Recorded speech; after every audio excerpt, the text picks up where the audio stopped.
पापा don't worry, मैं बिल्कुल ठीक हूँ। अभी तो वैसे हरिद्वार पार किया है, फिर दिल्ली, फिर हरियाणा और तब जाकर राजस्थान आएगा। आप चिंता मत करिए, मैं आराम से पहुंच जाऊंगा। और वैसे भी आपका अमर मेरे साथ ही तो है। इतना कहकर मैंने फोन काट दिया और कार का म्यूजिक तेज करते हुए रफ्तार बढ़ाता गया।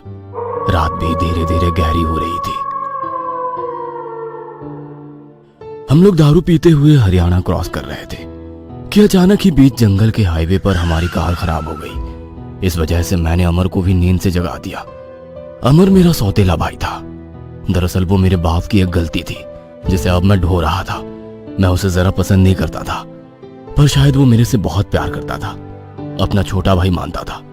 लेकिन सच बात तो यह है कि ये सब प्यार मेरे हिस्से की दौलत को बांटने के लिए था। गाड़ी खराब होने पर हम दोनों ने मिलकर कार को ठीक करने की बहुत कोशिश भी की, लेकिन हम दोनों नाकामयाब ही रहे। रात के करीब 2 बज रहे थे और जब बात हम दोनों के बस से बाहर की हो गई तो हम लोग बीच जंगल में लोगों से लिफ्ट मांगने लगे। गाड़ियां सड़क पर भागी जा रही थी। रह रहकर इक्के दुक्के ट्रक आदि ही सामने से गुजर रहे थे। बहुत कोशिश कर हमने ट्रक को हाथ देकर रोकने की कोशिश भी की, लेकिन उसने जो कहा उसे सुनकर हम दोनों का नशा एक पल में उतर गया था। भाग जाओ इस हाईवे से, वरना अगर उसके हाथ लग गए तो मौत की भीख मांगते हुए मिलोगे। पर अमर ने उस ट्रक ड्राइवर की बात को बकवास बोलकर हवा में उड़ा दिया और मुझे भरोसा देते हुए कहा, नशे में साला, तू टेंशन मत ले, मैं जल्दी ही तुझे इस मुसीबत से निकालता हूँ। इतना कहकर अमर हाईवे के थोड़ा अंदर जाकर गाड़ियों के सामने जाकर उन्हें जबरदस्ती रोकने को मजबूर करने लगा, पर उसका ये प्लान भी फेल हो गया। लोग अमर के साइड पर गाड़ी की रफ्तार और तेज कर देते, मगर अपनी गाड़ी नहीं रोकते। काफी कुछ इधर उधर करने के बाद मैं कार को चालू करने में लग गया। मैं बार बार चाबियां घुमा रहा था, पर अब कार स्टार्ट होने का नाम ही नहीं ले रही थी। इतनी रात को हम दोनों क्या करें कुछ समझ में नहीं आ रहा था कि अचानक ही एक कार हमारे पास आकर रुकी। कार के रुकते ही अमर भागकर उस कार के पास गया। उस कार में ड्राइवर के अलावा 3 लोग और बैठे थे। इन 3 में से एक महिला और एक जवान लड़की थी। अमर ने कार में बैठे लोगों से कहना शुरू किया कि हमारी कार खराब हो गई है, कहीं अगर आसपास में कोई बस्ती हो या गैरेज हो तो वहां तक हम दोनों को छोड़ दे। अमर की बात सुनकर उस कार का ड्राइवर नीचे उतरा और अपनी कार की डिग्गी में से एक रस्सी निकालकर हमारी कार में बांध दिया। कार को बांधने के बाद कार के अंदर बैठी जवान लड़की ने अपने ड्राइवर से कुछ कहा, जिसे सुनकर उस ड्राइवर ने इशारे से अमर को अपनी स्टीयरिंग सीट पर बैठने का इशारा किया। अमर के स्टीयरिंग पर बैठते ही उसने गाड़ी चलानी शुरू कर दी थी और मैं अपनी खराब गाड़ी में ड्राइवर के साथ बैठ गया। शायद हम दोनों अब उनके गिरफ्त में आ गए थे। अब अमर उनकी कार को खींचते हुए एक कच्चे रास्ते पर चलने लगा था, पर मेरा ध्यान तो बगल में बैठे उस आदमी पर था जिसने अपनी जगह अमर को गाड़ी चलाने को कहा था। क्योंकि इतना सब होने के बाद भी मैं अभी तक उस आदमी का चेहरा ठीक से नहीं देख पाया था, पर उनके कपड़े देखकर लग रहा था कि वो जरूर ही कोई खानदानी रईस परिवार से है। लगभग 15-20 मिनट के बाद उनकी कार एक पुरानी हवेली के सामने खड़ी थी। अमर गाड़ी से उतरकर सीधा मेरे पास आया, पर इससे पहले वो कुछ कहता, कार के अंदर से एक लड़की की आवाज आई, आप लोग अंदर चलिए, मैकेनिक खुद आकर गाड़ी ठीक कर देगा, तब आप लोग आराम से चले जाइएगा। उस लड़की की बात सुनकर अमर ने अपनी बात को अपने मन में रख ली और मैं भी अमर के साथ उस हवेली में चला गया।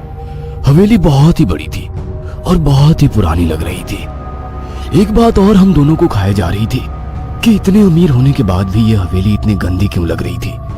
जगह जगह जाले लटके हुए थे, अजीब प्रकार की बदबू भी आ रही थी जैसे कसाई घर से आती है। हम दोनों कसकर एक दूसरे का हाथ पकड़े उस बूढ़े ड्राइवर के पीछे पीछे हवेली के अंदर ही बढ़ते जा रहे थे कि अचानक हाथ में चिराग लिए एक अधेड़ महिला आई जो थोड़ी सी डरावनी लग रही थी, मानो जैसे उसका आधा चेहरा किसी ने आग में झुलसा दिया हो। उसने इशारे इशारे में उस ड्राइवर से कुछ कहा। महिला की बात सुनकर ड्राइवर ने मुझे और अमर को उस अधेड़ महिला के पीछे जाने का इशारा करते हुए खुद ही दूसरी तरफ चला गया। वह महिला हम दोनों को लेकर एक बड़े कमरे में दाखिल हुई। कमरा काफी अच्छा था, पर यह चौंकाने वाली बात लग रही थी कि इस पुरानी गंदी हवेली में इतना सुंदर सुसज्जित कमरा कैसे हो सकता है। मैं और अमर उस कमरे में लगी आलीशान कुर्सियों पर बैठ गए। उनकी आवभगत शुरू हो गई थी, पर अब हम दोनों को बहुत सारी बातें अजीब लग रही थी, क्योंकि धीरे धीरे अब उस कमरे में कम से कम 12 से 15 लोग जमा हो गए थे और सब हमारे लिए कुछ ना कुछ खाने पीने के लिए ले आए थे। और फिर अगले ही पल बैगों का दौर चलना शुरू हो गया था। अमर तो आए दिन दूर दूर की यात्राएं करता था। रात बेरात वह कहीं भी चला जाता था। उसे भूत प्रेत पर विश्वास तो था, पर वो एकदम निडर स्वभाव का था। पर जैसे जैसे नशा चढ़ता गया, मुझे अब आसपास के लोगों का व्यवहार अजीब लगने लगा था। इस वजह से मैं अमर को बहाने से बुलाकर एक सोफे पर बैठ गया। पर अमर को नशे में बैठने का नहीं, बल्कि नाचने का मन कर रहा था कि तभी मैंने इशारे से सोफे के पीछे लगे एक धुंधले से शीशे में अमर को देखने को कहा। शीशे में देखते ही अमर की तो सिट्टी पिट्टी ही गुम हो गई। डर से उसका चेहरा पीला पड़ गया। दरअसल हवेली में चलते फिरते की रात है। इस शीशे में बहुत ही भयानक लग रहे थे। गांव वाले हमारा भोजन प्रदान। अमर यार, हम तो फंस गए। ये लोग हमें जिंदा नहीं छोड़ेंगे। जल्दी कुछ कर, मैं यहाँ मरना नहीं चाहता। मेरी बात सुनकर अमर बोला, चिंता मत कर, मैं हूं ना। तू किसी तरह पापा को फोन कर, वो सब संभाल लेंगे। पर फोन तो गाड़ी में ही रह गया। कोई नहीं, मैं इन लोगों को उलझा कर रखता हूँ और तू जाकर गाड़ी से फोन निकाल ले और पापा को सब कुछ बता दे। वो जरूर कुछ ना कुछ मदद भेज देंगे। इतना कहकर अमर और जोश में खड़ा होकर उन सब के साथ नाचने लगा। और मैं मौका देखकर हवेली से बाहर जाने को हुआ ही था कि तभी एक लड़की मेरा हाथ पकड़कर मेरे साथ नाचने लगी। ये लड़की कोई और नहीं बल्कि वही थी जिसने हम दोनों को हवेली के अंदर आने को कहा था। और उसके नाचते ही आसपास खड़े सभी लोग सिर झुकाकर खड़े थे। मैंने भी कोशिश कर जब उस लड़की का अक्स आईने में देखा तो मेरे पैरों तले जमीन खिसक गई थी, क्योंकि ये लड़की बाकी सब लोगों से सबसे ज्यादा खतरनाक और बहुत डरावनी लग रही थी। शीशे में उस लड़की का सिर दो हिस्से में फटा हुआ था और इस लड़की की आंखों की जगह दो बड़े बड़े काले गड्ढे थे और जो गिलास अब दारू से भरे हुए थे, अब उन सब में खून नजर आ रहा था। मैं क्या करूं और क्या ना करूं, मेरे समझ से बात बाहर जा चुकी थी।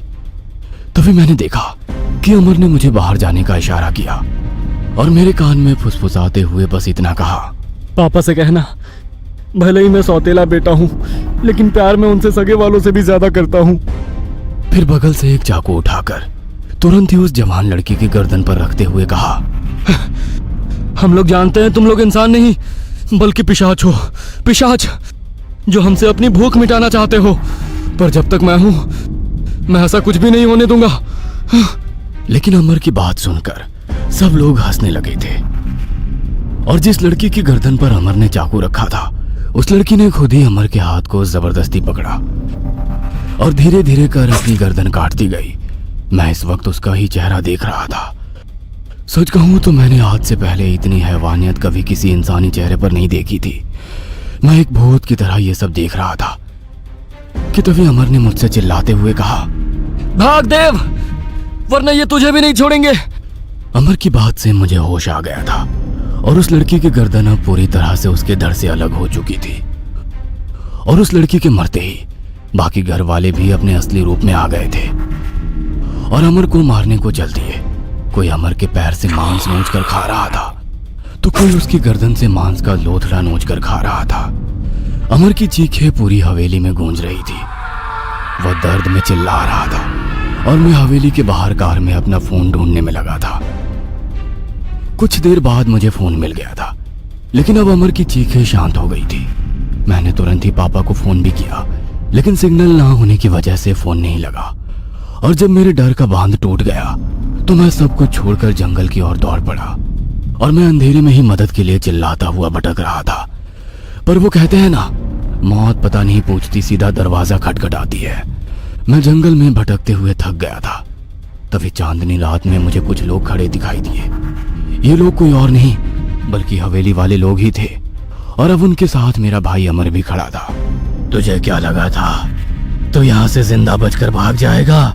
अरे आज तक हमारा पकड़ा हुआ एक जानवर तक हमारे जंगल से बचकर नहीं भाग पाया, तो फिर भी इंसान है। फिर उस जवान लड़की ने अमर को मेरी ओर भेजते हुए कहा, जा इसका दिल निकाल कर ला मेरे लिए, बहुत दिन हो गए हैं किसी इंसान का दिल खाए हुए। अमर भी उस लड़की की बात मानकर मेरे पास आने लगा था। तभी मेरे जेब में रखा फोन बजने लगा। पापा का फोन आ रहा था। मैंने तुरंत ही फोन उठाते हुए पापा से कहा, पापा मुझे बचा लीजिए, ये लोग मुझे नहीं छोड़ेंगे। पापा मैं मरना नहीं चाहता, प्लीज मुझे बचा लीजिए। मैं पापा से कहते हुए रोने लगा और सामने से अमर मेरी तरफ बढ़ता हुआ अब मेरे बहुत करीब आ गया था। मेरे चुप होते ही पापा ने हड़बड़ाते हुए मुझसे कहा, अरे आखिर हो कहां तुम और कौन तुम्हें मारेगा? मैं उसे जिंदा दफना दूंगा, तू बस उसका नाम बता, कौन तुझे मारना चाहता है? पापा की पूछने पर मैंने एक गहरी सांस ली और अपने आंसू पोंछते हुए बस पापा से इतना कहा, आपका नाजायज बेटा अमर।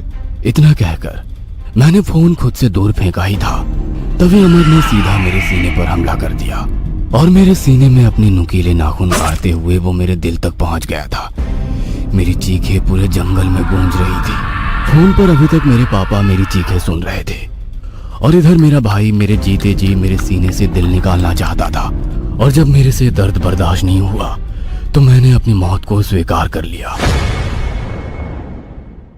एक आदमी जोर जोर से हवेली का दरवाजा खटखटा रहा था और जब दरवाजा खुला तो सामने एक लड़की खड़ी हुई थी। जी कहिए, क्या काम है आपको? जी, ये मेरे बेटे की फोटो है, क्या आपने कभी इसे यहाँ देखा है? इसका फोन यहाँ के जंगलों में मिला था।